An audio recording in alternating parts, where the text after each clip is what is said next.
আমরা এখন আছি বাংলাদেশের অন্যতম বিল ইসামতি বিল। সেই বিলের মাঝখানে আছে, কিন্তু বিল আর এখন বিল নাই। বিলটা সেই তার আসল যে রূপ, আমরা ছোটোবেলা যে ইসামতি বিল পড়েছি সে তার রূপ হারিয়েছে।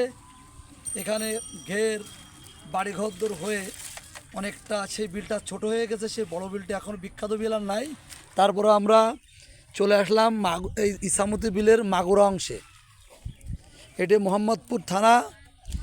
এইখানে আমরা একটা রাস্তা পারে দাঁড়িয়ে আছি। দেখেন যতদূর চোখ যায় সব পাট আর পাট। আমাদের প্রিয় মামুনিরা পাট বাঁচতেছেন এবং পাটের জন্য এখানে খুব বিখ্যাত সেই ইসামতি বিল। আমরা এখন চলে আসছি মোহাম্মদপুর মাগুরা। এই একটা বিল একটু দেখেন, এই যে আমরা ক্যামেরাটা ঘুরে আপনার বিলের একটা অংশ দেখানোর চেষ্টা করছি। ওই সামনে দেখেন অনেক ঘের দেখা যাচ্ছে। হ্যাঁ, কলা গাছ আর কলা গাছ, এইরকম অসংখ্য জায়গা, অন্তত 5-7 কিলোমিটার ব্যাপী বিলটা।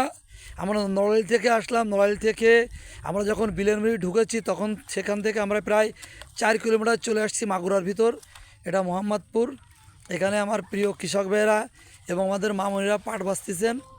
এটা পাট, এই যে আমাদের আরেকটা দেখেন ভাইয়েরা পাট ধরছেন। ভাইজান কেমন আছেন আপনারা বলেন? আপনার নামটা বলেন।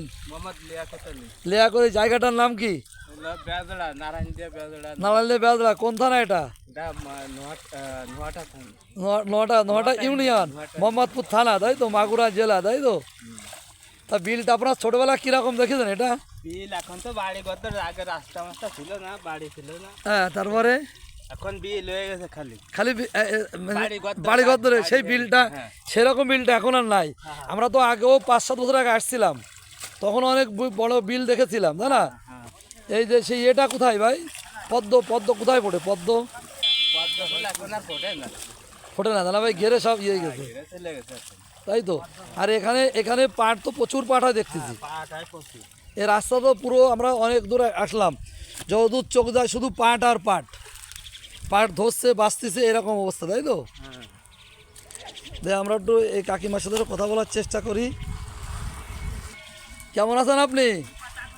ও আচ্ছা, তাহলে আমরা উনি কথা বলতে পারেন না, আমরা সামনে যাই। আপা কেমন আছেন আপনি? ভালো আছেন? কত সকালে আইছেন পাট বাঁচতি? 7টার দিকে আইছেন, তাই তো? কিটা কি মোহাম্মদপুর উপজেলা, নোহাটা ইউনিয়ন, তাই তো? আপনি কি মাঝে মাঝে এরকম বাঁচেন? এখানে তো প্রচুর পাট। আমাদের এখানে এত পাট হয় না এবং পাটের কোয়ালিটিটাও খুব ভালো। সোনালী আঁশ সেই বৈদেশিক মুদ্রা অর্জনের অন্যতম যে পণ্য আমাদের সোনালী আঁশ, যাতে আমাদের সুনাম, ইজ্জত, ঐতিহ্য সব লুকিয়ে আছে। কিন্তু সোনালী আঁশ প্রস্তুত করতে কৃষকের কত ঘাম ঝরাতে, কত কষ্ট করতে হয়, কত শ্রম ব্যয় করতে, এটা আমরা অনেকেই জানি না। পাটের দাম তো নাই বললেই চলে কৃষকের। হ্যাঁ, আমার দাম দেখাচ্ছি। এই সেই সোনালী আঁশ ধুয়ে দেখেন কৃষক সেই বিলের মাঝখানে রাস্তার উপরে দিয়ে রাখিছে। প্রচুর পাটকাঠি দেখছেন এবং যতদূর চোখ যায় দেখেন শুধু পাট বাছা, পাটকাঠি, পাঁচ ধোয়া। এই সেই ইসামতি বিলের ভিতর কিন্তু আমরা আছি, কিন্তু বিলটা তো আগের অবস্থায় নাই। এই দেখছেন এই যে ভাইরা পাট ধরছেন। পাট ধোয়া শেষ ভাই? হ্যাঁ, পাট ধোয়া শেষ। ওরে ভাই, আপনার কি কষ্ট! ওষুধও নিয়ে আইছেন?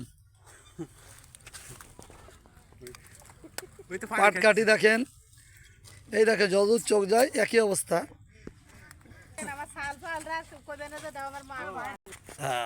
আর আল্লাহ, দেখেন কি কষ্ট ভাইজানদের। এই দেখেন আসলে সর্বত্রই পাটের সেই ছড়াছড়ি। আমরা ইসামতি বিলে একটা বাড়ির ভিতরে আছি, দেখছেন আপনারা পাটকাঠিতে একদম ময়। যেদিকে তাকাবেন সেদিকেই পাটকাঠি। সুন্দর একটা পরিবেশ, অরিজিনালি যে গ্রামীণ পরিবেশটা যেটা বলে সেটা আপনি এখানে পাবেন।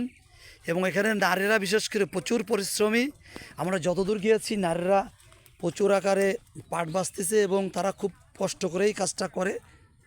আপনারা সেটা দেখছেন। নারীরা যে আসলে আমাদের সমাজের অর্থনীতির এবং সমাজ ব্যবস্থার বড় একটা অংশ দখল করে আছে, সেটা মাঠঘাটে আসলে সেটা দেখা যায়। এই দেখেন আমার কৃষক ভাই, দেখেন কি অবস্থা। এসে পাট বয়ে এনে ধোয়ার ব্যবস্থা করতেছে। পানি নাই, চুনি নাই, পানির অভাব। আচ্ছা ভাই, ইসামতি বিল।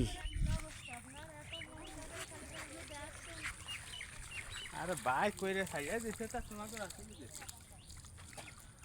ধন্যবাদ। আমি মোহাম্মদ রেজাউল হক, স্টুডেন্ট লাইব্রেরি, মোহাম্মদপুর মাগুরা ইসামতি বিল থেকে। ভালো থাকবেন।